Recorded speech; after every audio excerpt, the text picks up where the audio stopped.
Good evening. I'll call to order our workshop for May 13th, 2019, and call upon Kristen Rush for a roll call. Mayor Williams. Here. Mayor Pro Tem Marriott. Here. Councilmember Pfeiffer. Here. Councilmember Ford. Here. Councilmember Jones. Here. Councilmember McGough. Here. Councilmember Miller. Here. Mr. Devon, would you like to introduce our topic for tonight? Yes, Mr. Mayor, members of the council, this workshop is an update on our organized waste hauling initiative, and we'll start with Jessica Prosser to start the discussion tonight. Good evening, Mayor and members of council. We are here to give an update about organized waste hauling and options and where we've been in the past couple months since we spoke. I'd also like to introduce our consultant on this project, Kate Bailey, who works with EcoCycle and has been integral in helping us develop the strategy and things associated with this project. So she'll be jumping in on the presentation in a few minutes. So just by way of background, since we were in front of you last on February 11th, kind of a reminder, as this is something we've been working on for several years with the Sustainability Advisory Committee. They provided a presentation in December of 2018. Council had waste hauling as a topic that came up during the retreat in January. From there, we laid out a timeline in February to move forward on this project. And over the past 2 months, we've really been focusing on outreach and engagement in the community and with waste haulers. These are the same things that you've seen before, just kind of the why consider change, many of the motivating factors for looking into this topic, as well as some of the value statements around making change regarding waste hauling. So in the past couple months, since we talked last, during February and March, we collected questions from the community about organized waste hauling, and we put it out there in Speak Up Arvada, our community online engagement site. We collected questions through emails that council members collected, people simply providing a phone call, and we were able to record all of those questions. And then, before we put out a survey, we were able to take all of those questions asked, answer them. We aggregated some that were similar into different themes. And this helped us develop the survey that we put together for the community based on the input, the things people were wanting more information about, and providing input around. So just wanted to show you that. That also included the questions that council members asked during the February 11th workshop. So I know you've seen those responses before, but just wanted to acknowledge that. So we developed a survey, and we'll go through kind of the intent and the responses that we received. But in general, we took two different approaches, which we've been doing for our community engagement. We put this up on Speak Up Arvada, and we had about 1,200 individuals take the survey on Speak Up Arvada. The other numbers that you see regarding folks that are aware and informed, if folks landed on the Speak Up Arvada waste hauling page, that was almost 3,000 individuals. If folks clicked around, or they might have opened the survey but not completed the survey, or maybe they opened the FAQs, that's the informed number that you see. And so that's how Speak Up Arvada does the analytics in terms of folks that are aware, informed, and engaged. And if you actually interact with one of the tools on that site, then they call that engaged. So just to further explain that. And then we also had our community connectors out in the community, again, collecting surveys from places like the Senior Center, at events. Our sustainability committee and connectors went out to places like the Kite Festival, as seen in the picture here, to try to engage with folks that may not get onto our website. So overall, the paper surveys that we put out, which mimic the same questions as what was on Speak Up Arvada, totaled 1,401 responses. And we asked things around the community values and motivation, the services that are important to residents, and really the qualities to consider in a hauler. And these are things that we would evaluate the RFP around once it comes back. So the two demographic questions that we ask on Speak Up Arvada, just as a reminder, are your age cohort and your zip code. And those are the only two that we ask, and this comes by best practices from around the nation to not dig in too far with demographics, but get something that you're able to meaningfully analyze data around. So this is the breakout of, again, the paper surveys and the online combined of the zip codes. And it feels relevant based on this issue of the parts of town that have less HOAs, more traditional neighborhoods, just kind of the density of population around town. We were seeing less response rates from, very far western Arvada and then southeast Arvada, where there might be more HOAs where people are already receiving an organized waste system, and then more multifamily. And then the other thing of note on this is that 78% of the folks that took the survey do not live in an HOA, and that was one of the questions that we asked. Now, we know that not all of our HOAs have organized waste hauling, but that is a question that we asked to be able to look at that. The age demographic breakdown is pretty evenly spaced over the different age cohorts. Pretty similar to when we engage on other things. Again, this is the paper and then the online combined. So we feel like we heard from a good cross-section of the population, both based on the zip code and the age demographics. So with that, I'm going to turn it over to Kate to go through some of the rest of the survey results and then recommendations for what would go into an RFP and an update on the timeline for this project.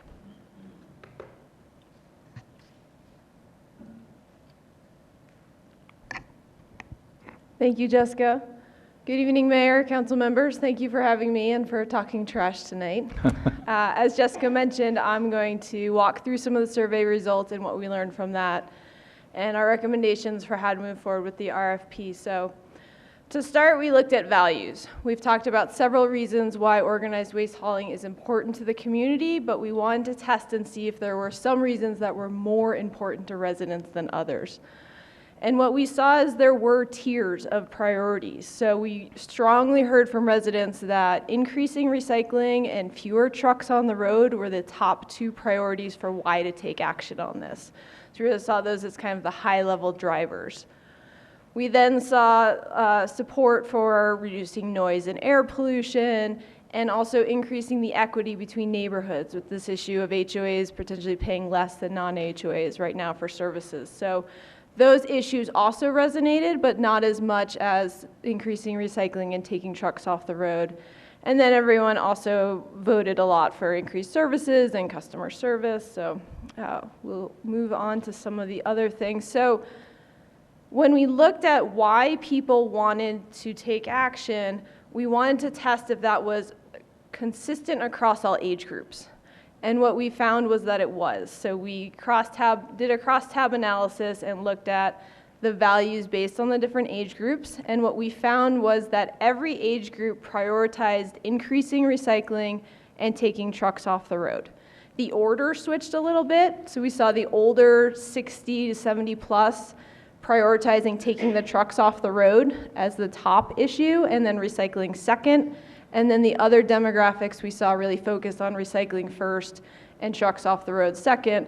But again, the message was clear that increasing recycling and the trucks off the road were the two key issues. Right, Mr. Marriott's got a I question. just have a quick question for you. So these questions that you were asking, were these to everybody who took a survey, and was there a question that I'm not for any of these, or is this just people who said, yes, I'm for an organized waste hauling plan, this is my reason why? Because I don't see anything on there from anybody who might have had any qualms with it, and I find that hard to believe. No, we did have open comment where the qualms were expressed, and we had some questions about concern. So the question itself was, the most important reason why the city should pursue an organized waste hauling system is, and then residents were allowed to check all that apply of those listed. So they could have checked one, they could have checked none, they could have checked all six, and so that's why the numbers are highly variable. But it was just asking, why would you support taking action? There was questions later on, do you have concerns? And there was open comment as well. It was assumptive of, if we're going to do this, this is why. There was no, well, I don't want you to do that. Right. Okay. That came later. Okay. But there is a question to that effect? We'll get into questions about concerns, and then there was Okay. an open comment, and so we'll get into some of that Very good. feedback as well. And were people only allowed to fill out one questionnaire, or is there, I mean, could you stuff the ballot box? Okay. So the Speak Up Arvada system won't allow you to put in more than once. So once you've registered and input once, you can only answer once. So I guess on a paper survey, maybe, but again, having that one-to-one contact with a community connector, or someone came into City Hall to take the survey, so it's not like we were just collecting surveys that were sent in. Okay. Ms. Ford? Quick question on the most important reasons to take action. Was a question? Was that a question? Yes, the most important reason why, and then there were these 7 were all listed, and you had the option to check as many as you felt appropriate. So I have one comment on that. I'm wondering if the improved neighborhood safety would actually fall under fewer trucks on the road, or, you know, there would be some relation between those, that it might actually be even more important on. Yeah, I think you can potentially make that same argument with less noise, and reduced air pollution is also related to the trucks off the road. So yeah, I do think there's probably some overlap there. And I had one other quick question for you, quickly. And looking at these questions, the similar prices, HOA versus non-HOA, is that how that question was phrased? It said, no, we shortened a little bit for the chart. It said it said making prices similar between HOA and non-HOA neighborhoods. So it just spoke to a pricing equity. It didn't say anything about cheaper pricing or more expensive pricing. It was just, we don't care what the pricing is as long as it's the same? Yeah, it said making prices similar, and actually that question will come up again. We looked at equity a couple different ways, so we can talk about that a little bit more. Were there any questions around price? Like, you know, is a lower cost a reason for you to support this? Or if it were a higher cost, would you still support this? Were there any questions like that to get to the question of cost, not just equity? I mean, I understand equity, but cost is part of the equation too. We will talk definitely about cost. We did not specifically say, would you be willing to pay more, or, you know, if it costs more, but we did talk and hear a lot about cost. And so we'll talk about the difference between cost versus increased services and quality service. Those all came up as important themes. Okay.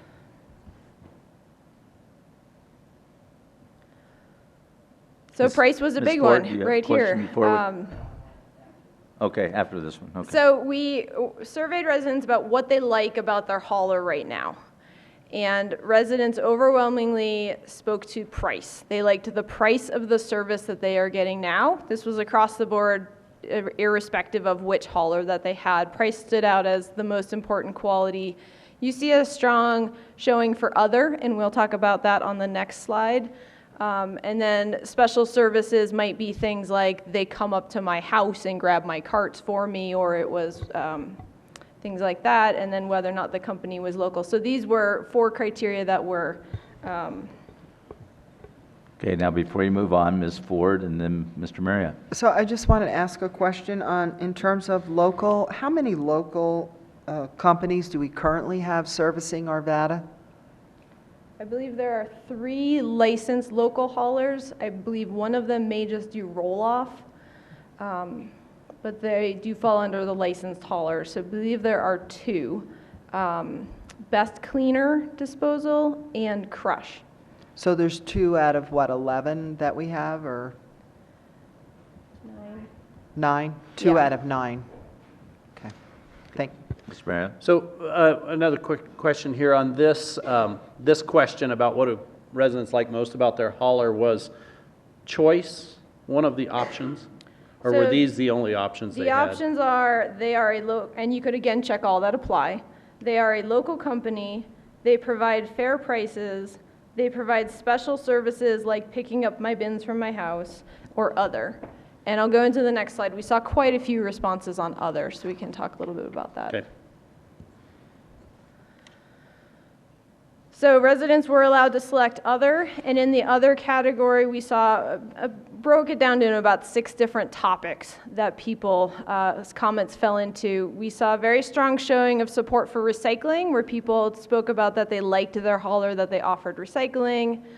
A lot of people talked about the quality of the services. So when we talked about quality, we grouped comments together like reliable, consistent, dependable, friendly. You know, they show up when they're supposed to. They let me know if they're going to be late because of the weather. We grouped that into quality of service. And then services were things like they pick up all my extra trash, or they come get my bins from my house. They provided me with a cart, things like that. So that's how we differentiated between services and quality of service. So we consistently saw residents speaking highly of recycling, the quality of the service that they're getting, and the services provided. And then there was a fair number of people who said they liked nothing about their current hauler, and they picked up their trash, and they were fine with that.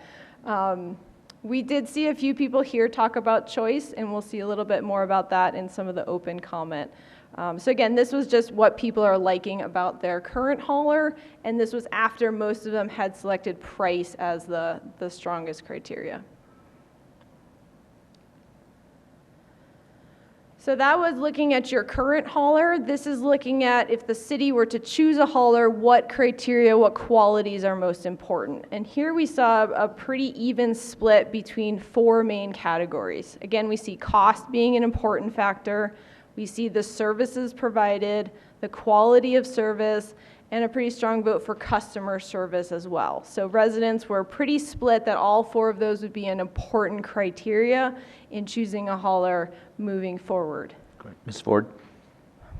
I just want to make a comment about that, because as I was looking at that, you know, people say that these are important qualities for choosing a hauler, but in reality, nobody really knows what kind of service they're going to be provided or the quality of that service until you actually have the hauler. So, you know, I think about all the studies that I've done in terms of what are the usual important criteria for how people choose or why they choose the services. And I find it interesting that, I mean, cost is right up there. But when I looked at this data, I thought to myself, well, you know, yeah, you would want quality of service, but you don't know really if you're getting quality of service when you're choosing a hauler. There's a difference. When you're evaluating your hauler, you can say yay or nay on the quality of service, and the services provided you would probably know beforehand. But as far as the quality, you can't judge that prior. Right. I mean, I think you look at past experience or feedback from other communities and things like that. It's like asking somebody how they enjoyed a restaurant, right? My definition of quality is probably going to be different than your definition of quality. So it's a tough thing to say, you know, in terms of salience. Sure.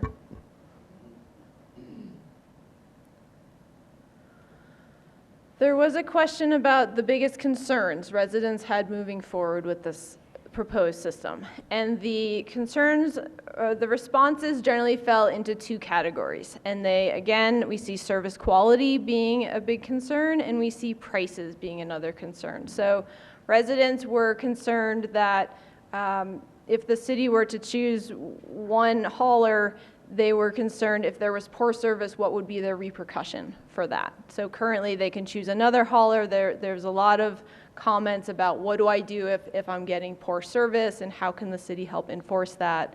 And that was echoed in those concerns about lack of choice. People were again concerned, you know, choice is their ability to change to another hauler if they're not satisfied. So we saw a lot of concern around that. And then we saw a fair amount of concern also around prices, either that prices would be higher than they're paying now, or that prices would increase over time.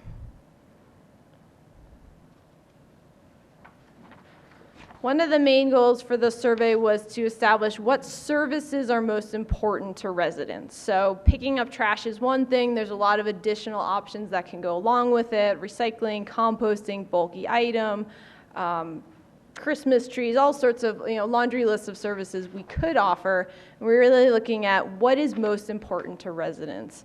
And again, we see a very strong support for curbside recycling being included in this program. We saw pretty strong support also for curbside composting. but it's likely to come at a slightly higher cost. So one of the things we'll talk about later in the recommendations is maybe composting is just optional for people. It was strongly voiced, but not as strongly as recycling. Bulky item was definitely, we got a lot of comments about bulky item. They missed the city collection, for sure. A lot of people want to see that come back. So that's something we'll be exploring in the RFP as well. And then carry-out assistance was very important for people on disabilities. Seniors spoke highly about having that option. And these are all pretty standard options across other communities for organized waste hauling. One of the tricky things we are trying to work around is the idea of an opt-out. So from a resident perspective, there's been a lot of talk about, would residents have to participate or would they be able to opt out of the program? So I think the opt-out is fairly popular with residents. From the hauler perspective, the opt-out comes with a lot of risk. I can give you the best pricing if you can tell me the number of households in your program. And if that number is 30,000 or that number is 40,000, there's potentially a big difference in pricing. So the opt-out is risky for the hauler. So trying to balance how you guys can get a good solid price from companies versus the right of residents to not participate if they want. I will remind you that based on state law, resident can always have their own trash service. They are never required to use the city service. They are always welcome to pay another provider for that service under state law. So that's always an option. So we asked the residents for about 3 opt-out options. So the first opt-out option was residents could opt out of the program, they would be charged a fee, and for that fee they would receive the bulky item collection. So let's say 4 times a year you'd still be able to put your mattress out and have somebody pick that up for free. So residents would be getting some service, but they would not be part of the whole package. So it would encourage participation, they would receive some value, but they'd still be allowed to opt out. So that was fairly popular, about 45%. We then saw a pretty strong voice. About a quarter of residents thought there should be no opt-out option. They thought that undermined the entire system, and a lot of voices saying, I thought the whole point was taking trucks off the road. If we let too much of an opt-out, there's more trucks on the road. So a fairly strong voice there. And then about 30% of residents felt there should be an opt-out with no fee attached to it, and along with no fee, there was no services provided. So in option 1, you got the bulky item collection. In option 3, you got no bulky item, no yard waste, nothing, but you paid no fee. So those were the 3 options that we surveyed. Great, Mr. Marriott. Could you just restate, you said there's a state law that says anyone can opt out and have their own trash service? Yes, so residents are always allowed to choose their own provider. Whether or not the city still can potentially charge them a fee, which happens in other communities, but in every community across Colorado, you as a citizen you're not required to use the city-chosen trash service. Even if that's the city of Denver where the city runs the trucks, you can pay for your own hauler. So the cities do have the ability to charge everybody whether you use their service or not. Yes. But you can use whatever service you want, and if the city were to choose to not charge you if you don't use the city's program, you can contract with anybody you want, and okay. Thank you. And I should preface all this by saying opt-out rates are generally low. So if we look at someone like Golden, Lakewood, we're looking 1%, maybe 3%, and we're definitely seeing opt-outs drop over time. As more people become familiar with the program, they see the value, they come on board. So we're not talking necessarily about a large portion of the population, but again, there's a lot of uncertainty from the hauler perspective, not knowing if there is a free opt-out, could you see 10, 20% opt-out? And that's a big risk for them in developing their cost models. Have any cities gone with the free opt-out option? I do not believe that there are any in Colorado with a free opt-out. Okay.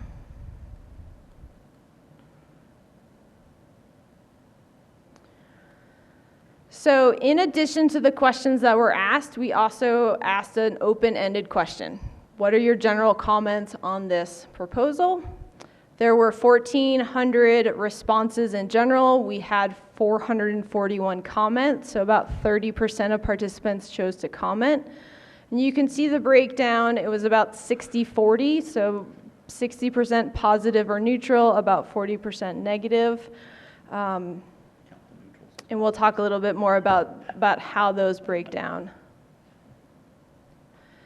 So we grouped the open comments into different themes. So there were comments about recycling, trucks off the road, the role of government, the loss of choice.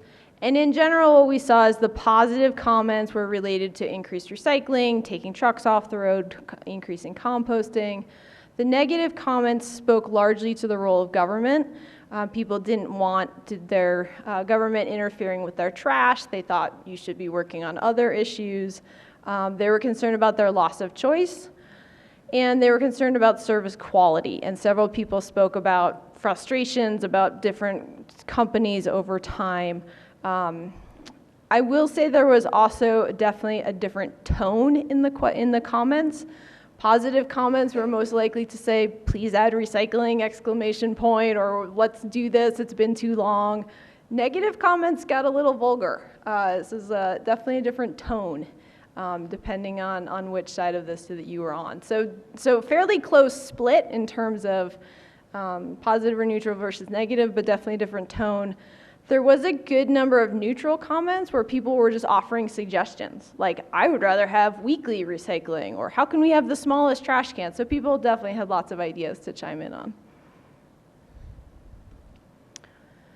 So in addition to hearing from residents, we also reached out to the haulers to get their feedback on the proposal, their suggestions for how to structure the RFP and avoid any pitfalls. Letters were sent to all the licensed haulers with an invitation to meet with staff. There have been 2 meetings with haulers already, and there are 3 more scheduled for next week. And the feedback that we've heard so far covers a couple different issues. One, we're definitely hearing, keep it simple. Let the haulers respond. So sort of paint the picture of what you would like and put a little bit of structure to that, but then let the haulers respond to how to make that best work. We're also hearing that there's definitely concern around the opt-out, that they would rather see an opt-out with a fee so they know that there's some base level of revenue from every household to minimize the risk. We're also hearing that this is a big contract. This is going to require some new trucks and some capital investment, and companies are more than willing to make that, but they need some time to roll it out. And they also would like a longer term contract in order to kind of justify those capital expenses and have more security. So we'll talk about some more of that moving forward. So with that, I'm going to jump over into how we have synthesized what we heard back from the community and from the haulers into recommendations for how to move forward on an RFP. And I'm going to start with a broad overview. So what services are we talking about? So we're talking trash, right? Everyone would be provided with weekly trash. The goal would be 3 sizes of carts. People could choose small cart, medium cart, larger cart. They would be priced so that there was a price difference between all 3. So residents were encouraged to use the smallest cart that they could. Recycling would be included in the price of the trash service. So everyone would be provided with trash and recycling as the basic package. Staff is suggesting optional composting, looking at weekly pickup, including both food scraps and yard debris. And then interested in working with haulers on some bulky item collection. So maybe that's quarterly pickups, maybe that's an annual event, kind of working through some options on that one. So this would be the base services that we'd be pursuing in an RFP. Staff has been working really hard on a number of households. So the recommendation is going to be to exclude HOAs in the initial contract and to let them opt in, and we'll get to that in a second. So GIS has been working on how many HOA households are there and how many non-HOA households. So at this point, it looks like we're sitting at about 32,000 households for the city.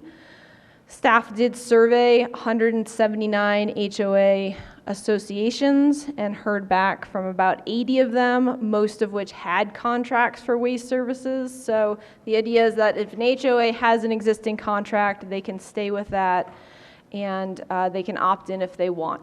The data here, I want you to understand, is a little tricky. So based on state law, residential trash is defined as properties with 7 units or fewer. So that includes all your single family, those are pretty easy to count, duplex, triplex, but then anything up to 7, which is sort of a number that doesn't really relate to some of the other city tracking. So getting a hard number on that is a little challenging, and not hearing back from all of the HOAs, so not quite having a sense of who has their own contracts, who might opt in or out. So these are as good as we've gotten so far, but might refine a little bit. Mr. Marriott. Ask you another question. Back previously in your survey, I think the 4th highest rated response in there was pricing equity, which was that the cost is the same whether you're in an HOA or you're not in an HOA. But this says we're not going to address pricing equity at all unless an HOA volunteers to get into the city program. But an HOA will still be able to negotiate with anyone in the free market for any price that they can negotiate, lower than what the city's offering would be. So is that pricing equity thing was that far enough down the thing it just really doesn't matter, or was that the right question to be asking people? Was that really what they were concerned about, was pricing equity? So I think the assumption is that a city contracting for 32,000 households is going to get a pretty good deal from the hauler, and it's going to be pretty comparable to an HOA, if not better, than an HOA contracting for, say, 1,000 households. Okay. So I guess the question would be, what if it's not? Again, it's an RFP. There's no push for council to have to move forward if the pricing is not equitable or reasonable or compared to what other people are paying. And I think it's also important to look at services provided. So an HOA that just has trash versus a whole community that has trash and recycling, if those prices are the same, I do think, and the bulky item collection. So I would caution just the straight price comparison, make sure we're also looking at apples to apples services. Okay, so I would suggest within the RFP that whoever haulers who are going to look at this and propose pricing and services and things like that, that maybe they look at and propose it both ways, so that apparently that's an important thing to our citizens by your survey about this pricing equity, but we're going to have absolutely no way of evaluating that unless the haulers give us a price that includes all the HOAs and one that doesn't include all the HOAs. Because otherwise, how are we going to judge this pricing equity question? Sure. I think we have, I hear your suggestion. I think we have some data already from some of the HOAs, what they are paying, and the general consensus is it is much less than some residents are paying in the other parts of town. But I hear what you're saying, that this doesn't necessarily guarantee equity if the HOAs are not included. Mr. Pfeiffer. I think it was more of a question of cost, right? I mean, I don't know if it's equity. I think the idea was if it's cheaper than what an HOA can do, because there's a collective good of it, of a community, then they got a better rate. I think that in this topic, I would encourage, and I've said this before, that the cost should be equal to or less than what HOAs pay, just to encourage the HOAs to come on. But I think the only way that this is going to do us well is to basically save our homeowners and our residents some money when they're out looking at it. If they're paying $30 for just trash, and they can come and get $15, then I think that's where that's what I would look at this. Not necessarily equity, just, hey, can I save a couple bucks and pick up recycling as a new option for me who traditionally hasn't. So that's the way I would have looked at that. And if we can, I'm a little concerned that we might have positioned that question as an equity question versus, how about if we lowered your cost that is lower than what a community of 100 or 1,000 can negotiate? That there's a power in numbers in the negotiation versus, well, the HOA has better rates, so it's us against them, or Right. the have and the have-nots. It should have probably been positioned a little bit differently if that was the intent. But I took the survey, so I didn't read it that way, but maybe because I know a little bit more about the process. Just some comments. Thank Okay. you. Go ahead.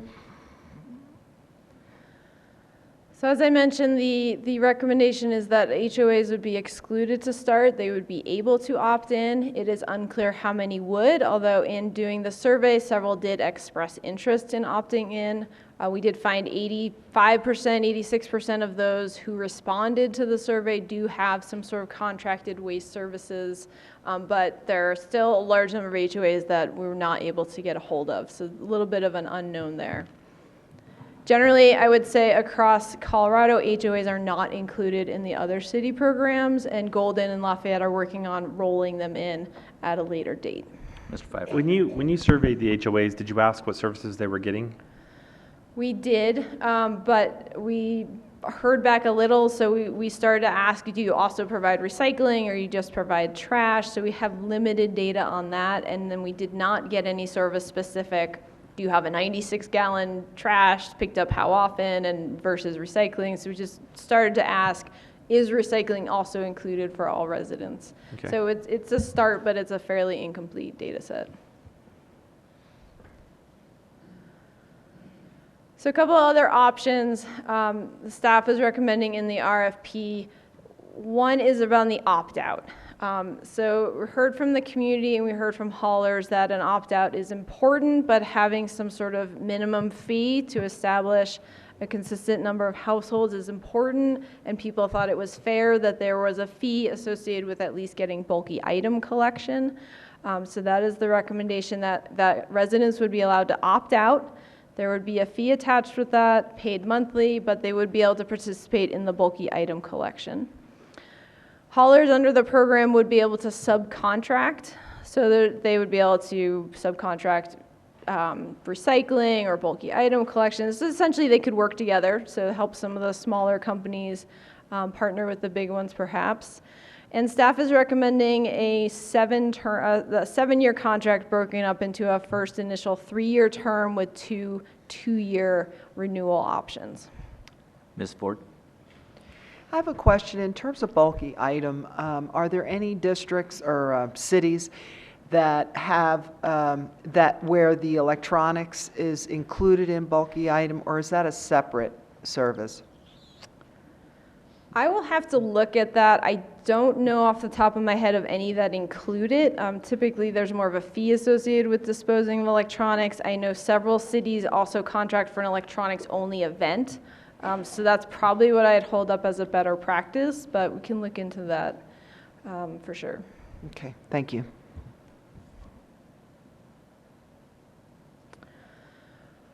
One issue that's come up, we'd particularly like some direction from council, is the issue of districting. So districting is dividing the city into 2, maybe 3 districts and putting each one out to bid under the contract. So a hauler could either bid on the entire city or a price for district A, B, or C. And there's some good reasons to do this, and then there's also a lot of challenges associated. So kind of wanted to talk council through this a little bit. So one of the big pros of districting is that you allow more companies to win the bid, potentially. You could, instead of awarding all of the services to one company, you could potentially award to 2 or 3, so you're having more companies service the community, and there's a lot of concern about what would happen to the haulers who did not win the bids. It also lowers the capital costs to bid, right? So if you're 30,000 homes, and that's a lot, especially for some of the smaller haulers. So if you can break it into a zone of 5 or 10,000, that is reducing the barrier to entry for them. So it's another potential reason. And it does encourage a little bit, the bid itself is a very transparent, competitive process. They're definitely going to be sharpening their pencils on that. But having districts, they're openly competing with each other on a daily basis as well. So those are the things to consider in the plus category. On the negative side, districting is a lot of work, and it comes with some challenges. So particularly in that from a trash hauler perspective, not every neighborhood is the same. So if you are in Old Town and you've got tight alleys and maybe the truck's got to go in and out one direction and there's just a lot of, slow navigation, that's going to be more challenging and more expensive to service than a newer neighborhood where it's curbside street collection. The truck just goes right down the road, continues on. Likewise, some of the western areas where there's a little bit more space are going to involve more drive time. So again, costs per household are going to be higher. So what we often see in a districting approach is the bids come back different for the different zones. So then council and staff are in a position of saying, well, are we charging 3 different rates across the community? Or are we normalizing the prices and charging everybody one rate, and what is that rate, and how are we compensating the hauler for higher costs here or there? So the pricing becomes a little bit more complicated under districting. With that, there's more staff involvement. You are now potentially looking at 2 or 3 different companies submitting monthly billing that has to be managed if the city decides to do the billing. You also have customer service challenges. So now you're managing customer service complaints or issues around 3 companies instead of 1. So I'd say just in general, a lot more hands-on staff involvement with districting. There's also been some concerns from GIS about how we're going to draw these maps, not quite knowing which HOAs are going to be included or excluded. And there's also been some discussion between the parallels of the current situation with Comcast, where you have some users on Comcast getting one level of service, other users on different internet provider getting a different level of service. Don't even start with me on that. Mr. Jones? So with regard to employee headcount increase with or without districting, what's the number of employees increased count, and what's the cost of that for both scenarios? So we have looked at billing, which we'll come to later, which would increase employee count. We have not talked about employee count otherwise. Just curious, why only billing? Well, so in the request for proposal, we would be asking the hauler to take care of all of the customer service. So if you think about it from that aspect, you have one phone number that's a pass-through phone number to the hauler. If you start to think about, 3 different phone numbers to call, and is that just a city phone number anymore? Probably not. So the customer service aspect may not be much different if you have, 3 different haulers or not, besides you're collecting those complaints. From a billing perspective, it may also not be that much different. So it may be, a matter of 1 FTE more for districting. We're looking right now at about, 2 to 3 FTE for billing if the city did it. We're also going to include billing in the RFP for the hauler to do it and look at a price comparison. So it might be around, 1 FTE, but we haven't really done that full analysis yet because, we don't know exactly what we're going to put into the RFP. We wanted to get some feedback first about that tonight. And then once we get the proposals back in terms of what the hauler would cost versus our cost. So we're working on that stuff, but we've really just looked at billing, not the customer service piece specifically at this point. Okay, well, I'm just curious because that one of the cons was customer service side of it, but really haven't vetted that very clearly out as well. Right, and the customer service piece may not be as much of how much impact on FTE count or time as much as the confusion in the community about who do I call, and I'm getting great customer service with this company and not so great customer service with this other company. So maybe that helps. Thank you. Right. Ms. Ford? Would districting have any effect on the length of time a contract would be signed? I would say no, it wouldn't have to. Okay. Mr. Pfeiffer? So that comment about customer service, I think we need to make it as transparent as possible to the customers. So when you talk about phone numbers and all this stuff, you can dial 1 phone number and get to the right place as long as GIS. I think we need to make it as easy as possible if we're to continue down this path, that the customers, it should be simple. I believe in KISS through this whole thing, and I still want to say that when we look at this, we should look at keeping it simple from the trash and the recycling. I appreciate the option of composting as an option, but the more sophisticated we make this process to adopt or opt in, I think the less your acceptance will be. So let's not add the billing and the customer service as another complex issue to people that are not familiar with city doing or participating in this type of process. So we're going to cover just a couple more things about the RFP here. So customer service. So the idea would be that the hauler would handle all customer service complaints. So we're talking about primarily missed pickups, weather delays, I want a bigger cart, my lid broke, things like that. Preferably having a dedicated local customer service representative, so someone that people can call and talk to. And then there would be data tracking from the hauler to the city on the number of complaints, how they were resolved, as well as some reporting on how the community was recycling and things like that. So that's the thinking on customer service. I wanted to walk you through a sample pricing Ms. chart. Pfeiffer, you had something Are else? they self-reporting their customer concerns? More reason why they should have the phone number and they come through us, because then we can track who's calling and where they're being routed. So make sure we put some technology in front of the customer service, because self-reporting is fox in the hen house. So let's just keep some attention to that. Okay. So sample RFP, this would be the pricing chart. So again, trying to keep it simple here.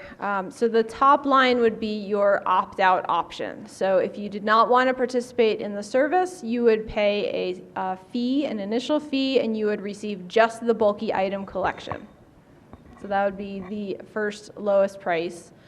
The next price would include weekly trash and bi-weekly recycling. Trash is going to be structured into 3 different pricing sizes, moving more expensive as you move more up in trash size. So let's say that first 32-gallon cart cost $1. For easy math here, that 64-gallon cart would cost $1.50 and the 96-gallon cart would cost $2, so twice as much as the 32-gallon. So trying to encourage residents to save money and choose the lowest trash cart. There would be the option of adding an additional 96-gallon cart for those who do need more trash. Again, recycling is included bi-weekly, and then there would be the option to include weekly compost. We would anticipate about 10% of households starting with this program, so estimating about 3,000 households to start. So we think the optional compost is a great program, especially for some of the Old Town residents who have large yards. So you may be a small trash generator. You could go with a 32-gallon trash cart, but right now you have all these leaves and branches. So you could have the optional compost with the smallest trash cart and still come out comparable to what you're paying now, or someone who has a bigger trash cart. So that's where we're trying to go with this sort of pricing scenario. Great. Mr. Marriott. Thank you. So on this pricing plan you have here, where the price essentially goes up by 50% as the thing doubles, is that based on the real cost to collect and dump that trash, or is that designed to help people make a choice? It's more designed to help people make a choice. Okay. So why would we do that? And why would we not just say, look, this is trash pickup, let's not try to influence people's behavior here, let's just pick up their trash? I mean, can that be another thing you want council direction on, or who decided that that's the plan? I think that's a great question. So what we've seen in other communities is when you have 2 or 3 trash cart sizes and the smallest cart is cheaper than the largest cart, you do see more recycling and composting. People have a financial incentive to choose the smallest cart and recycle more. So that's a pretty standard best practice around the state and around the country. We are also very interested in encouraging people to use the composting. So if everyone came in at a single price, let's say for a 96-gallon trash cart, then everyone's going to pay an additional cost for composting. Under this system, if you have a small trash cart and you get the composting, you might be at about the same rate as someone who just has a big trash cart. So again, you're trying to drive diversion. Okay. So let me try not to go off on too much of a soapbox here, but Is that a recyclable soapbox or just? with me, you'd never know. If we go back to the comments you received on the survey, I think 11% of people made positive comments and 30% made negative comments, or 13%, I'm sorry, not 30, 13% made negative comments. So the negatives slightly beat the positives. The 7% that made neutral comments, score those where you will. It either shows that more people were against it than for it, or more were for it than against it. But I think part of those negative comments, I've always said with a plan like this, what you're going to have is you're going to have a group of people who are going to be for it absolutely no matter what it contains. They're just for it. And you're going to have a group of people who are absolutely against it no matter what it contains. You're going to have a very large group of people in the middle who may be for it, may be against it, but it depends on what it contains. And I think the using local government and local government's authority and ability to negotiate contracts to try to tell people how to live is one of those things that may take that group in the middle that may be for it or may be against it and push it one way or the other. And that as a municipal government, what our responsibility really here is to do is if there's a better way to pick up trash, that we execute a better way to pick up trash. Not that we execute a better way to tell people how to live or to influence their behavior. And I would suggest that any kind of an RFP, and again, my fellow council members may feel different, maybe haulers ought to give us 2 RFPs, one that includes this type of a pricing scheme, because that's designed to try to influence people's behavior, and one that's not, that's just designed to pick up the trash, that's not designed to tell people what they should do, but just picks up their trash. So one of those 2, I think I would sure like to see, either options on an RFP that prices it either way, or I certainly think at least council ought to weigh in on that question about, do we want this type of a pricing structure, or do we want just the pricing structure that it costs to pick up the trash? I think we ought to at least weigh in on that before the haulers do all the work they're going to do to determine how they're going to make this proposal. Sure, I think that's a great point. I will say that in terms of how other communities have structured their pricing, staff decided to go with a less aggressive volume-based pricing. So in Lafayette and Louisville, the cost of the bins increases twofold every time. So in Louisville, very simple, $9, $18, $27. Yeah. So staff decided that was too much of a cost increase and wanted to come down, sort of landed a little bit in the middle. I just want to point out we're no longer in Boulder County. I'm just giving it as an example of, they can be structured different ways. I understand. Ms. Miller. Thank you. I just wanted to ask one simple question, and that is, on here it doesn't say what size the recycle bin is. Recycling bin would be 96 gallons, so the Okay. large cart. I just wanted to make sure that it's not intuitive on here. Sorry. We're trying to keep it the slide as simple as possible. Mr. Jones. So going back to the conversation around the size of the trash bin, and this has been my experience in the HOAs that I've lived in, is that everybody has the largest container. Now, I know I have some neighbors that have selected a smaller cart because there's only one person or 2 people, or they're retired, or whatever the case may be. But the cost didn't change because, again, it's negotiated. But I have neighbors across the street and next door who have 1 bag in their 96-gallon trash container. Again, getting back to what Mr. Marriott was saying about why not just price it all for 96 gallons and give everybody the same size cart, and if they want to reduce in size, then it doesn't give them any benefit, but everybody's getting the largest cart that they could possibly get, and if they fill it up, great. If not, they've got 1 bag in it, and the truck's coming by just like they would, whether they're picking up a 32-gallon cart or a 96-gallon cart. So I don't know why we would, create a system where we're making somebody say, well, gosh, well, I wonder how much trash I'm going to have, as opposed to just pricing it at the 96-gallon cart. Right. We did ask a question. We did not include it in the survey, we asked a question in the survey. We didn't include it in the slides just to be a little bit briefer, but we asked the question, if one household produces 8 bags of trash per week, should they pay more than a household that produces only 2 bags of trash per week? So is it fair for everyone to pay the same rate regardless of how much trash we produce? And we saw over 50% of respondents were in agreement that the household that produces the 8 bags should pay more than the household that produces the 2 bags. So I think it is a different way to look at the equity in pricing. And I would say we also heard a lot of comments from residents who wanted less than weekly trash service. So there's definitely some folks who want as little as possible and felt like they should be financially rewarded for using as little trash as possible.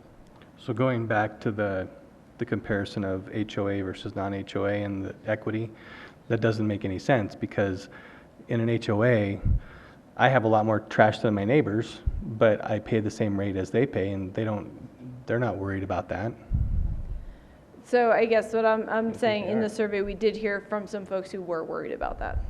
Okay. And that the smaller trash cart does also allow people to control their costs better, especially if you've got seniors or low income who can choose that smaller trash can.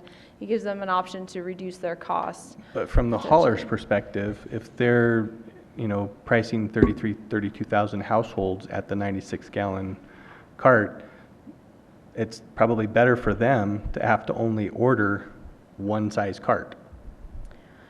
I would agree that the 3 sizes of carts makes it more complicated. I would say all of the haulers have experience in this area, and there's a pretty common split between you. Most residents will end up with the 64-gallon cart, and if people typically don't choose a cart, that's typically the cart that's provided, and then you see a fairly even split between 96-gallon and 32-gallon.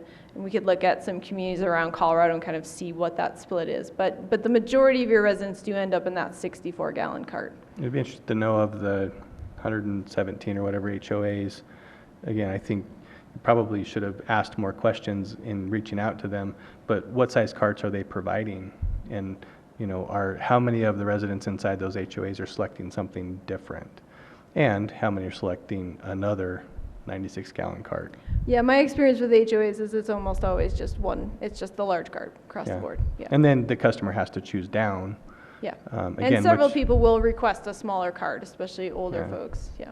Which is again why I think from the RFP perspective, to make it easy on the haulers, say one cart. And this is the cart we want you to bid on. And if somebody wanted to choose a different cart, how would you go about creating a system around a smaller cart selection? So. Okay. We are, I'm going to jump through our last 2 slides here. Ms. Ford's got a question before you. Okay. It's not actually a question, but it's a statement. I just wanted to respond to Mr. Marriott's comments about government forcing people to change their behavior, because we do that with our water. We charge, I believe we do that in this city. I don't get my individual bill, I'm in an HOA, but we charge people more money when they use more water, and we charge them less money, and we do that to try and influence behavior, to save on water. So I think, to me, this is an issue, again, of value. It seems like it's easy to justify that because water is so precious. Maybe currently the value of land isn't quite the same, but at some point, many of us look at the value of land increasing and the amount that is used unnecessarily for materials that can be recycled. So I think I just wanted to say that there are cases where government does affect and try to affect behavior. Okay. Ms. Ford, I just want to answer you very quickly on that. I would challenge your characterization of water rates. I think water rates change within tiers, not to influence people's behavior so much, but that the infrastructure that it takes to deliver those bigger quantities of water costs more, and there's a price associated with it. And I think with trash, I think the actual cost to dump a small trash can versus a medium trash can, I have no problem with that being the pricing. But when it's this artificial pricing increment that's just designed to influence people's behavior, I find it not municipal government's job to do that. And I would challenge you that that's not what water rates are designed to do, nor do. I would argue differently. Go ahead, Mr. Pfeiffer. Here's why. Because those tiers of water were put in place when we were in a drought. Otherwise, it was one flat rate, and everyone can use as much water as you wanted all day long, and it didn't matter how much. So if you had a household of 7 or a household of 1, you were charged the same exact rate. So I'd argue differently. The other thing is I think we have a moral obligation to divert trash away from the trash to the landfills, because look at what Candelas is built on. Look at what Line Rock's built on. Those are old trash dumps from the 50s and 60s. You're saying I live in the dump? Well, we're building another dump next to yours. So actually, it might be even yours, Republic's. But we then put houses on top of it. And then we have this methane gas issue and all these other things. So I think we have an obligation for the future. If we want to keep consuming and sprawling, we should probably be considerate of the future residents that are going to live and build their houses on top of landfills in the future. We're dealing with those, in my opinion, mistakes of our past parents, even grandparents, of things going on out there that I worry about. So why not stop now? And I don't think it's a big deal to offer options. I have a neighbor that puts out one trash bag, and he wouldn't look at it as, oh, well, he would look at it as, look, I could save off of what I'm paying today, because he's paying for 96, he puts out one trash bag, and knowing, John, you probably are friends with him, you're kind of that same cloth of political views, he would want to save the money. Not look at you're trying to save the world. He wants to save $1. So I think he would actually like that thing. So anyways, I'll get off my soapbox. It is recyclable. And I will add one other thing though. I will add one more. I did not get into the recycling until my HOA showed up with a 96 in front of it. I didn't. I lived in Lake Arbor. Who knows, young, dumb, and just living life. But as soon as 96-gallon, the yellow top showed up in front of the house, then I really took the time. I had a sticker on mine. Mr. Jones was learning just recently how to recycle. But I had a sticker that said, hey, you could put these things there. Even the mayor even was teaching him that. And now I'm the bad neighbor. I have 4 96 gallons. I have 2 that are recycled and 2 are regular trash, which is probably not a good thing. But I recycle that much. So I think that if you just give the option if they want to use it or not, I think that's great. I was just thinking through your presentation, if composting was an option and it was there, I was like, oh, that's so much more work to start splitting up your trash and getting all there. But I think it makes sense that once it's there, you start doing it and start using it. Right, and we really see that. I think that comes back to why this is on the table. You put the recycling bin there, it's more accessible, it's more convenient for people. That's shown around the country to increase recycling, decrease climate emissions. So let me wrap up here. We have 2 more slides. One is looking at billing. So Jessica mentioned this briefly. City staff is looking at doing billing in-house, but there are some concerns both about FTE as well as integration with the current and future billing software. So the recommendation for the RFP is also to ask the hauler to do the billing. So we'll be looking at both options and seeing how that pans out. And then the last point is about the carts. So the recommendation is for the city to purchase the carts. The city then owns the carts, can brand the cart with the city logo. The hauler would be in charge of maintaining all the inventory, fixing the lids, the broken parts. One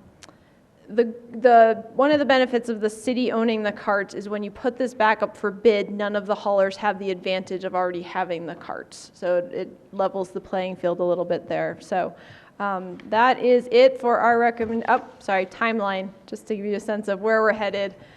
Just a couple of highlights on this. So we are on the line on blue, council workshop. With feedback from council, staff would like to go ahead and put out an RFP by the end of the month.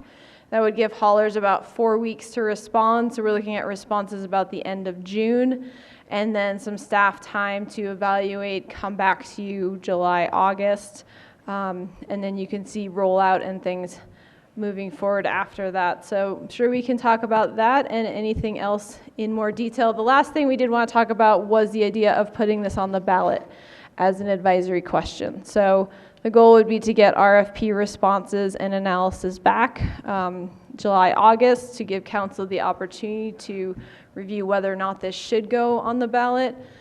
There are some concerns about that, one of them being the inequity of who gets to vote on it versus who actually has service. So all voters, including multifamily, those living on HOA, would be voting on an issue that really only pertains to people in non-HOA, and the concern that that might be an influencing factor.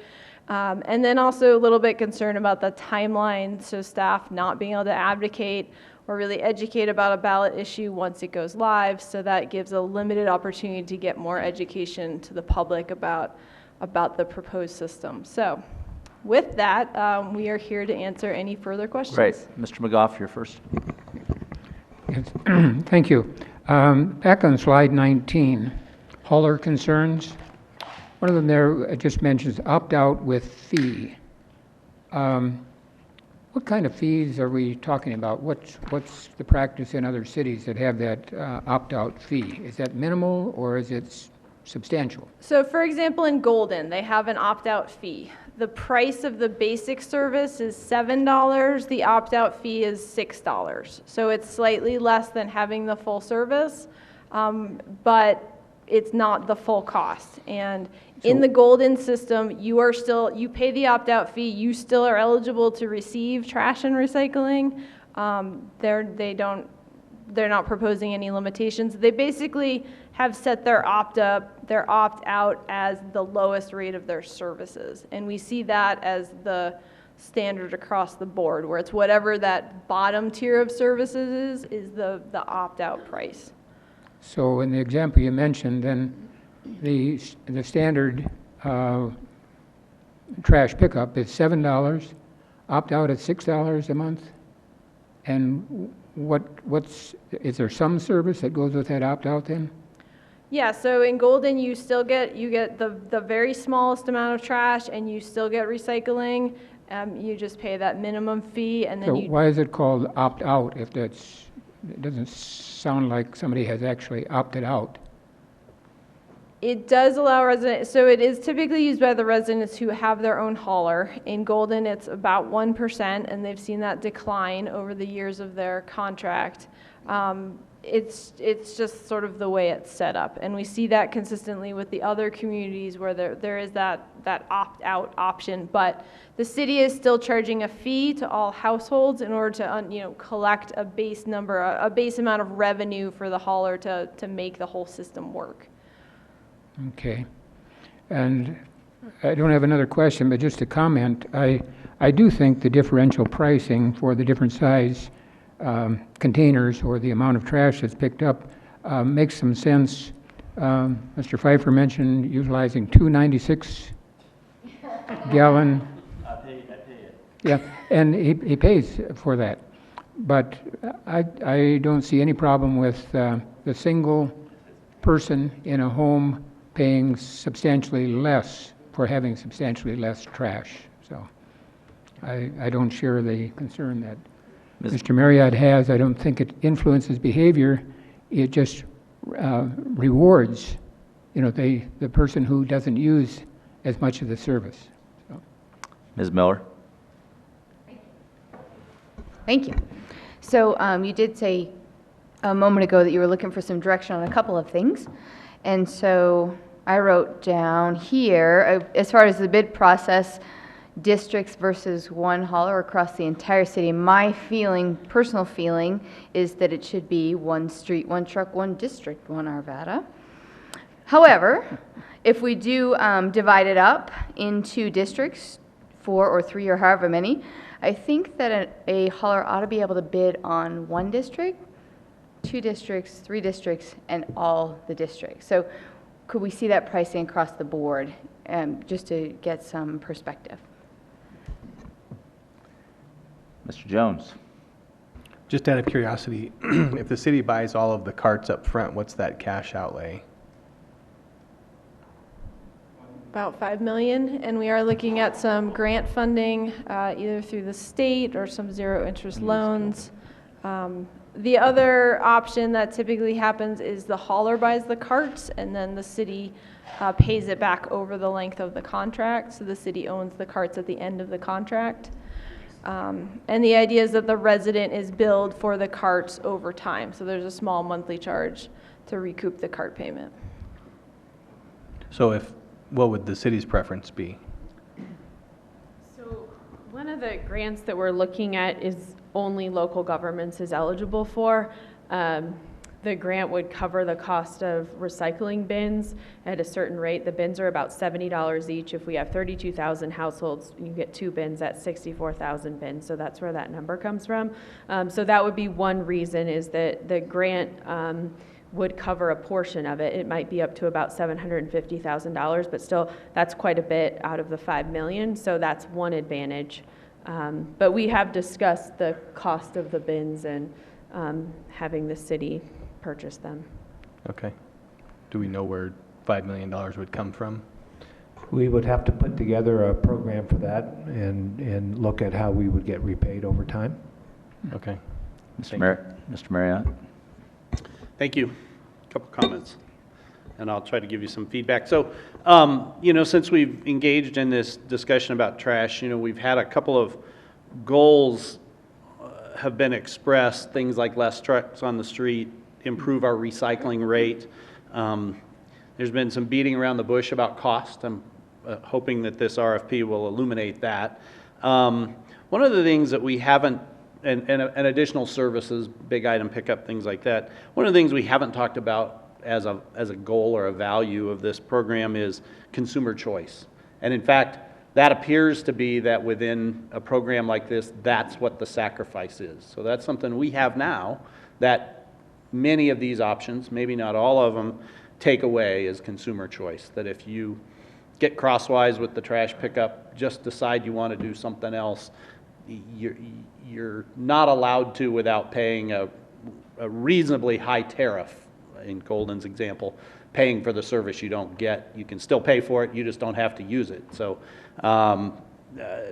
So I think as we talk about these things and look at these things, one of the things we have to be really careful of is that free market, that consumer choice, that sacrifice that's being made, that thing that's taken away from, that we can take away from our residents, that gets something. And get something of value for the people who are giving that up, because that has value now.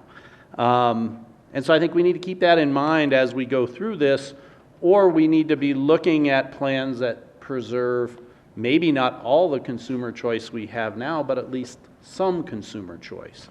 And I come back to this through many of my questions and continue with this point that if this is about picking up the trash, let's talk about the most efficient way to pick up the trash. And if we're going to do either the whole city, I don't see why we can't have 2 haulers instead of 9, or instead of 1. We would have less trucks that way. We may not have as few trucks as we would have if we went to 1, but we would have fewer trucks, but we would have some consumer choice, which is more than no consumer choice, which is what we're talking about here, is taking away all consumer choice. So I'd like to see that explored a little bit, at least thought of, that whether the plan is to split the city into zones that, maybe 2 haulers get to compete in each zone, or if it's the whole city, 2 haulers get to compete for the whole city, that at least preserves some consumer choice and not take all of it away.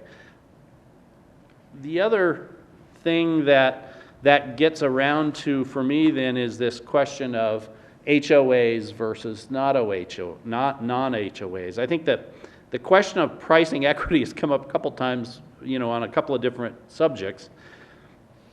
I think really it doesn't matter to me whether HOAs are included or not included, but equity of service probably ought to be included, you know? So if an HOA can provide trash only, not provide recycling, and they can deliver a lower price to their residents within that HOA, but a resident just in the city doesn't happen to be in an HOA, doesn't have that same opportunity, I think that's the equity that probably most matters. And so And that would be covered as part of the ordinance. So we didn't get into the ordinance because we're not Sure. there yet, but the ordinance would cover everybody in the city of Arvada. So, require that everybody have recycling. yeah, so that's where Okay. the HOAs with recycling service is what we're saying we wouldn't include in that number. But the HOAs without, Right. Okay. they would be up. They would Okay, be fair enough, and I think that's important. So Yeah. that was going to be my suggestion, that is whatever we do to one person or group of people, we should make sure we do it to all the rest of them. That's probably the equity that people who responded to your survey are most concerned about. You asked a couple questions that you wanted feedback on, and I gave you feedback on one question you didn't ask. But anyway, I'll just reiterate it. When it comes to different size trash cans, I think the price ought to be the different cost that it costs to actually dump and haul away that trash can. I mean, you know, part of the cost is getting the truck to the house and dumping the trash. Part of it is the quantity of trash in there. So they certainly can be different prices. They just shouldn't be artificial prices. They ought to be the price that it actually is. And a big one is certainly more expensive to dump than a small one. A second one is more expensive to dump than one. I don't think there's any problem with there being different prices for that. The problem is when it's an arbitrary number, like it's twice as much each time you go up a size, or half again more each time you go up a size, because we want to try to influence your behavior. Anyway, you've heard enough about that, and that was a question you didn't even ask. But let me give you some answers to the questions that you did ask. So one of the ones you asked about for guidance is districting. I would be in favor of districting, and only from this standpoint, I think the more market forces that can be brought to bear in this non-market situation, the better. If there were several districts that had rotating expiration dates, there would be this constant kind of, or relatively constant bidding process. So there would be, you know, market forces would help set prices. So I would encourage a districting option. When it comes to billing, I would encourage us to not put the city in charge of billing. I think, you know, the city has its own responsibilities, and I think this is about picking up the trash, and billing and follow through is part of that responsibility for picking up the trash. Maybe there's some slight efficiencies to be gained by combining billings, but there's also some negative that comes with that, and in my eyes, it's not worth it. I would encourage you to pursue the haulers doing billing. As far as the city buying the carts, I would not do that. I think the city owning 30,000 or 60,000 trash and recycling carts, you know, I know that your RFP says, well, the haulers have to store them and maintain them and this and that, but what happens when one hauler no longer owns the contract for doing the city, and they say, come get your carts or we're going to throw them away, and you have to buy new carts? Not only that, the upfront cost is I don't find that as something that's appropriate, and you know, the cost of carts has to be built into the service, and I think it's just way more appropriate that the haulers own the carts and not the city. So anyway, those are the things you asked questions about, so that's my input. Thank you. Mr. McGough?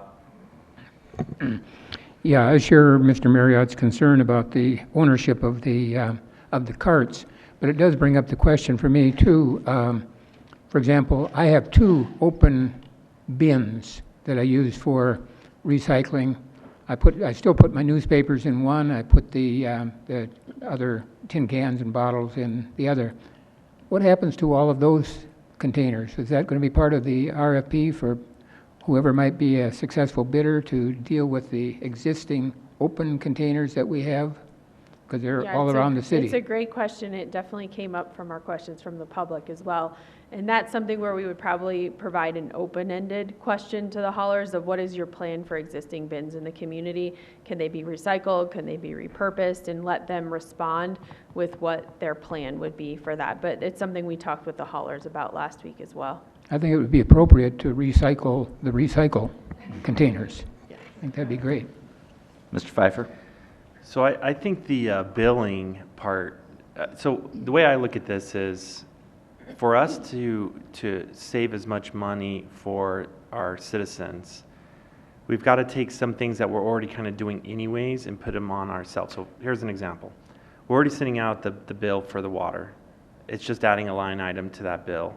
And we can normalize, if we go with the individual, like Mr. Marriott's suggesting that we let the individual companies bill, then that means we will have rate disparity, because if one company charges $5 more and the other one's less, then how do you normalize billing? The only way we can normalize billing is if we control billing. Secondly, it kind of keeps us in the driver's wheel a little bit on some of the disputes for customer service. And that leads into the bins. I do believe that's a good investment because, again, that reduces the expenses. Now, granted, we may have to recoup that somehow over a financial period of 5 or 10 years or however that looks. But here's what I see the value of us owning the bins. If a provider is not providing good quality service and they are habitual with their failure to do what's expected, it's easier for us to call another carrier or a trash hauler from another district or pull somebody else in literally overnight. The minute we have to pull away and have to pick up all those trash cans and bring all new ones out because we have a poor customer service, we're going to be discouraged to address the customer service because it's too heavy of a lift. So in my eyes, I want to be in the control of the customer service aspect, which is extremely important to the results we've got in here. And for us to do that, we need to have we got to have part ownership in this process. And as soon as we remove ourselves, we remove our ability to control or address customer service issues. So those are my comments, a little bit different than his comments, but that's how you get balance up here. Ms. Ford? Well, I do prefer the one truck, one hauler approach, but I think that for our residents' sake, I think that they would want to see districting. And, I think just seeing the difference in pricing would be helpful in terms of making a decision. And I'm not picking on you, Mr. Marriott, but I live in an HOA, and guess what? I don't choose my hauler. I have no choice in who my hauler is. And fortunately, they give pretty good service. I do think, though, we need to require local numbers for service, though. That would be my most negative comment about my current hauler is that you have to call a different state for them to call Colorado. And to me, that is very inefficient. Mr. Jones? So I would be in favor of districting as well. I'm torn on the billing. I think if we do the billing, we almost have to do the customer service side of it as well. I'd be interested to understand from the haulers' perspectives how many calls for service they take and what those calls, how they break down. Broken trash can, missed service, poor customer service, nasty guy in the truck. I'm sure that they get all those kinds of calls, and so it would be great to see how they characterize those. And so I'm kind of up in the air on that. And I'm torn on whether or not the city buys the carts. It's expensive, but to Mr. Pfeiffer's point, if we do own them and we need to make changes, I know that not in our neighborhood, but in a neighborhood to the north of us, they just went through a change, and it's painful from one carrier to the next because they're changing out carts, and I didn't get my cart, and now what do I do with my trash? And so there are some benefits to the city owning them from the perspective of a change, but I think that I would look to the haulers to do the best and would we buy the carts from the hauler, or is there like a trash cart company we go So we're paying to? for it either way, right? So Right. if you have a 7-year contract and the hauler purchases the carts, Right. they're going to be recouping that cost over 7 years. Sure. If the city purchases the carts, we're going to be recouping that cost over 7 years. The difference is if we have a different hauler at year 7, we're buying those carts again Right. from the new hauler versus not. We sort of paid for them. There's always a fee for, buying Yeah. new ones or whatever, but that's what the experience has been in Golden. They're in about year 10 and they're on their 3rd hauler and they purchased the carts and they have looked at the cost differential. If they'd bought those carts 3 times, that's $15 million. Yeah. They're much smaller. No, I but, get, you know, I so- get that. I guess my question was, do we buy those carts from the hauler, or are we So that buying would them? be a separate request for bid Okay. that we would put together later, once we're, through all of this RFP process and we're into contracting. We would put out a separate request for bid separate from the contract with And the if I remember right, in the presentation, it said that the hauler would maintain, deliver, and pick up those carts, so that's going to be a part of the bid. So even though the city owns them, we're not going to have a city function that says, okay, now you need to go to this house and this house and this house and change out carts, and, okay. No, and they actually usually even subcontract that to a company that just deploys the bins directly from the manufacturer directly to the homes, and that's why it's that longer, rollout process of, 4 to 6 months to actually roll out the whole city. Okay, thank you. Okay. Well, I'm going to start with the question that no one else up here has answered.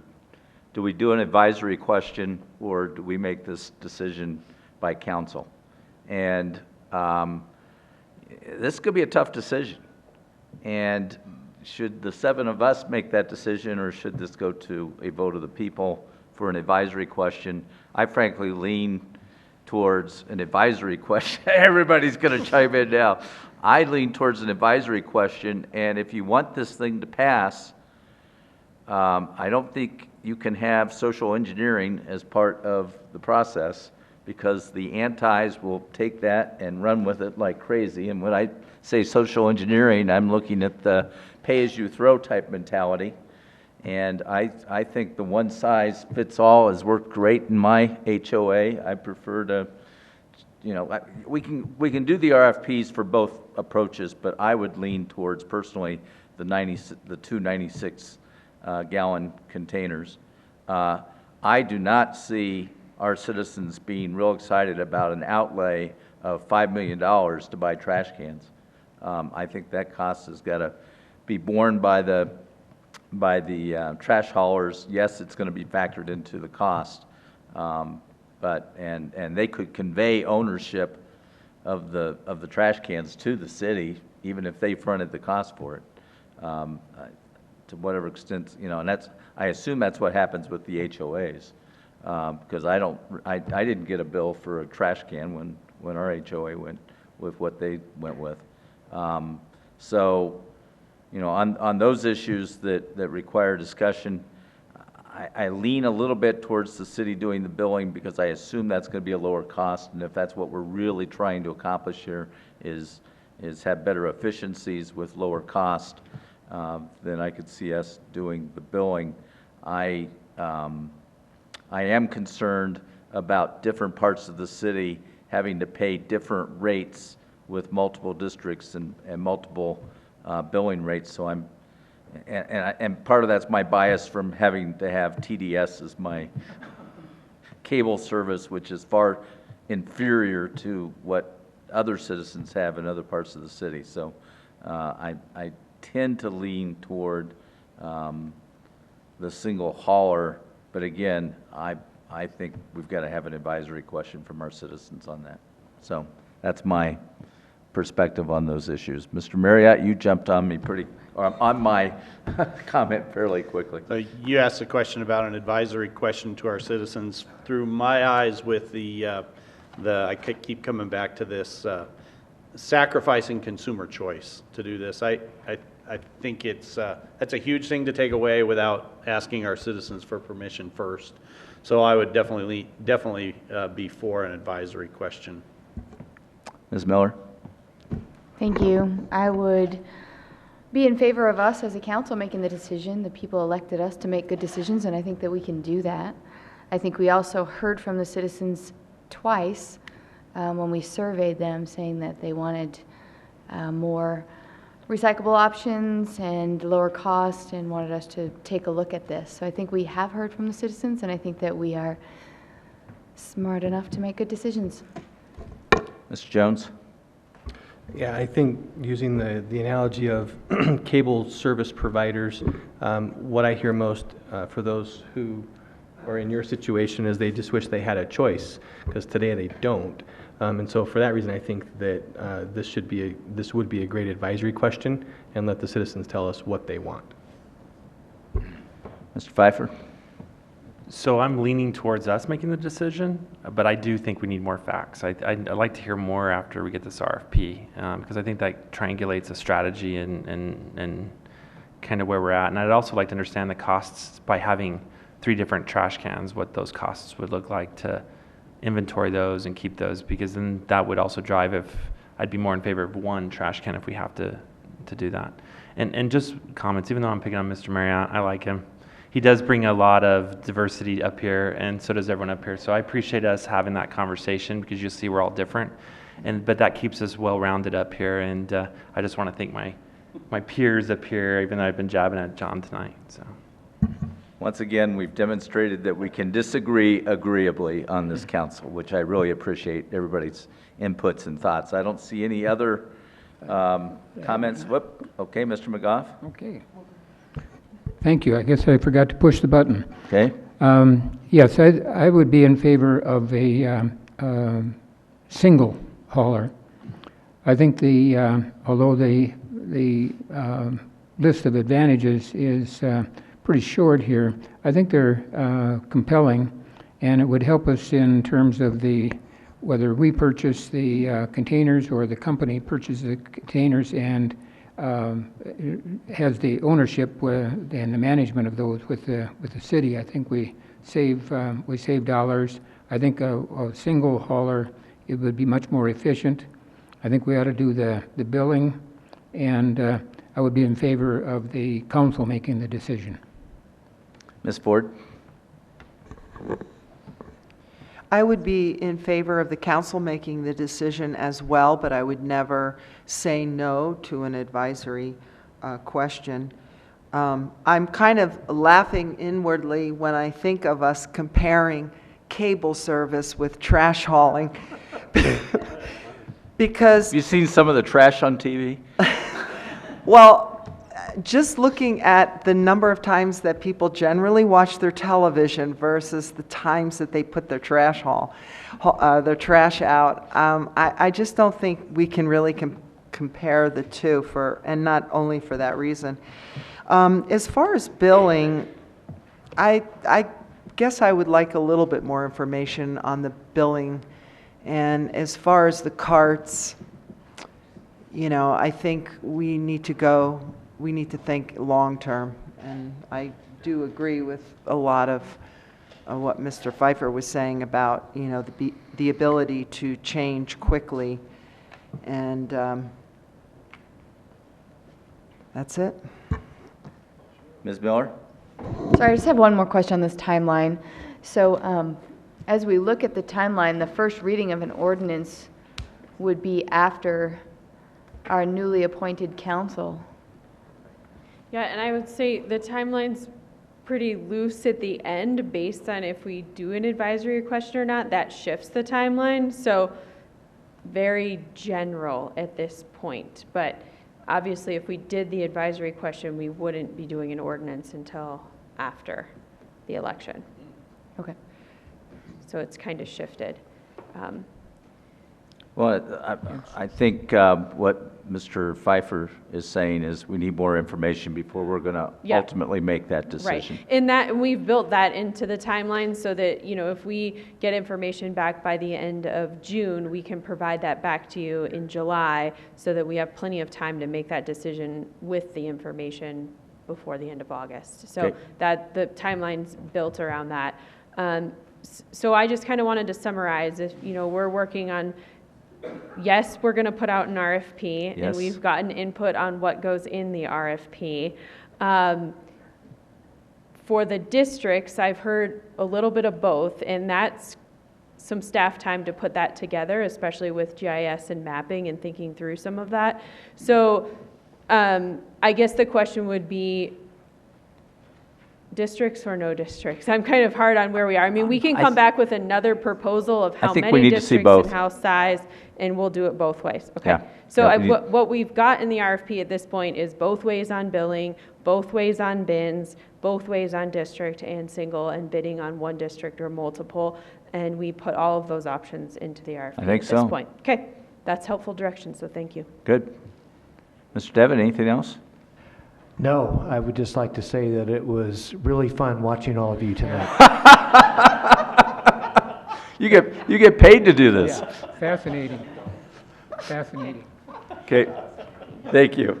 We're adjourned.